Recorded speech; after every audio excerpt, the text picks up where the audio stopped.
ازيكم يا بنات؟ ايه الاخبار؟ النهارده بقى ان شاء الله هنعمل كده اول روتين مع بعض في قناتي الجديده، واتمنى القناه تعجبكم. ولو عجبتكم بقى متنسوش اللايك والاشتراك في القناه عشان تكبر بيكم، واي حاجه ان شاء الله هنزلها توصل لكم اول باول وان تستفادوا معايا. انا بعمل في القناه هنا يعني روتينات وطبخ، وبرضو فيديوهات نصايح وحاجات تعليميه، وحاجات كده نصايح تفيدكم كبنات وامهات وكده يعني. وان شاء الله تتبسطوا معايا. زي ما انتم شايفين بدأنا كده ايه اليوم بتاعنا بكوبايه النسكافيه عشان نصحصح كده ونفوق مع بعضينا. وكان عندي كام بطانيه اوقات ما كنت مضغوطه بقى في الشغل وكده، فطبعا تراكم عليهم التراب.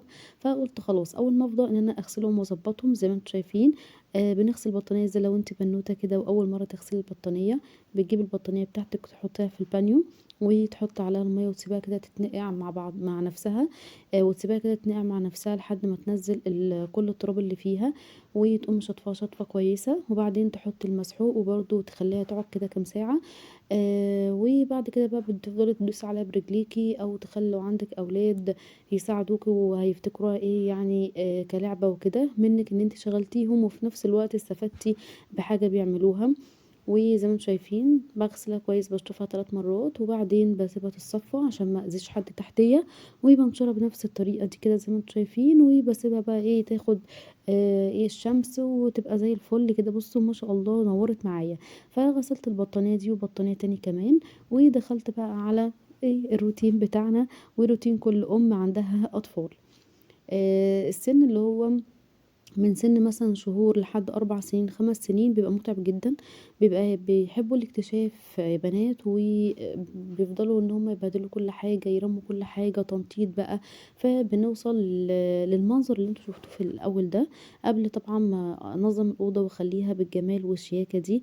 زي ما انتوا شايفين رجعت كل حاجة مكانها، وحطيت كده المفارش بتاعة الشتا بقى، ونضفت الأوضة ومسحتها مع نفسي، وبوريكم شكلها النهائي بقت بالشكل والجمال ده.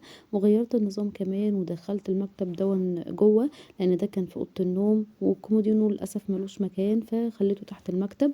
وهنا اي حاجه بقى ايه عندنا اتعودي انت اي حاجه بايظه ركبيها صلحيها ما تحتاجيش لحد زي كده.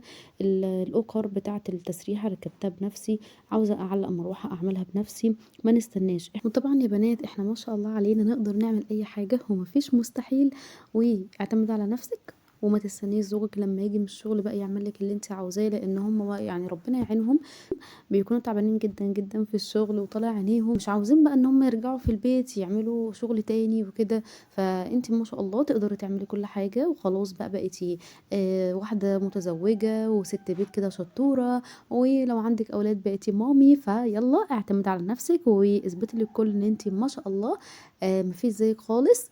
وبيتك يبقى جنة كده بوجودك. واستنوني بقى في فيديو جديد، ولو عجبكم ما تنسوش اللايك، وسلام.